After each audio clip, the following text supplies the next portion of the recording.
మా వంటగదికి స్వాగతం.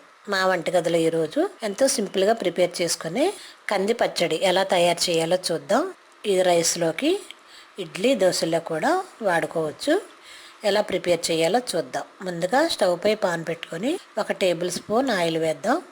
ఆయిల్ వేడిన తర్వాత దీనిలో అరకప్పు ధనియాలు, 1 టేబుల్ స్పూన్ జీలకర్ర, కప్పు ధనియాలు, 1 టీ స్పూన్ జీలకర్ర వేసి ఒకసారి కలుపుదాం. తర్వాత దీనిలోనే ఒక 10-15 ఎండుమిర్చి కూడా వేద్దాం. మన కారానికి సరిపడా వేసుకోవచ్చు. కారం ఎక్కువ తినేవాళ్ళు ఎక్కువ వేసుకోవచ్చు, తక్కువ తినేవాళ్ళు తగ్గించుకోవచ్చు మిర్చి. ఇవి కూడా మొత్తం బాగా వేగిన తర్వాత వీటిని ఒక ప్లేట్లో తీసుకుందాం. ఇలా ఒక బౌల్లో తీసుకొని ఇప్పుడు ఇదే పాన్లో 1 కప్పు కందిపప్పు కూడా వేసి వేయించుకుందాం.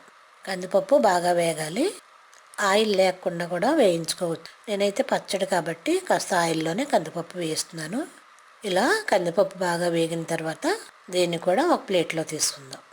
ఇప్పుడు ఇలా ఓ పక్కకు తీస్తే పాన్లో ఎక్స్ట్రా ఉన్న నూనె పక్కకు వస్తుంది. వేయించుకునే కందిపప్పుని ఒక ప్లేట్లో తీసుకొని చల్లారనిద్దాం.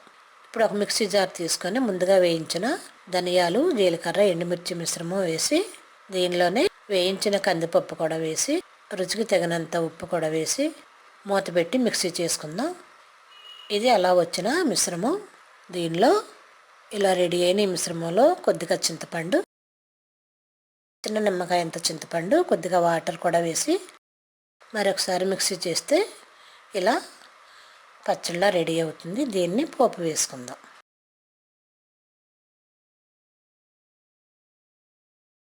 స్టవ్ పై అంతకుముందు కొద్దిగా నూనె ఉంది కాబట్టి 1 టీ స్పూన్ ఆయిల్ వేసి దానిలో కొద్దిగా కొంచెం జీలకర్ర, ఒక 5-6 మెంతులు, కొద్దిగా పచ్చిశనగపప్పు, ఒక 2 ఎండుమిర్చి కూడా వేసి ఒకసారి వేయించుకుందాం. ఇది బాగా వేగిన తర్వాత వెల్లుల్లి రేఖలు ఒక 4-5, కొద్దిగా కరివేపాకు కూడా వేసి బాగా వేయించుకొని దీనిలో ముందుగా మనం ప్రిపేర్ చేసుకున్న కంది పచ్చడి వేసి ఒకసారి కలుపుదాం. ఆల్రెడీ అన్నీ ఆయిల్లో వేయించినయే కాబట్టి కొద్దిగా నూనె సరిపోతుంది. ఈ కంది పచ్చడిని ఒక బౌల్లో తీసుకొని సర్వ్ చేసుకుందాం. మా వంటగదిలో ఎంతో రుచిగా ఉండే కంది పచ్చడి రెడీ. మరిన్ని వంటల కోసం మా వంటగదిని సబ్స్క్రైబ్ కాగలరు. ధన్యవాదములు.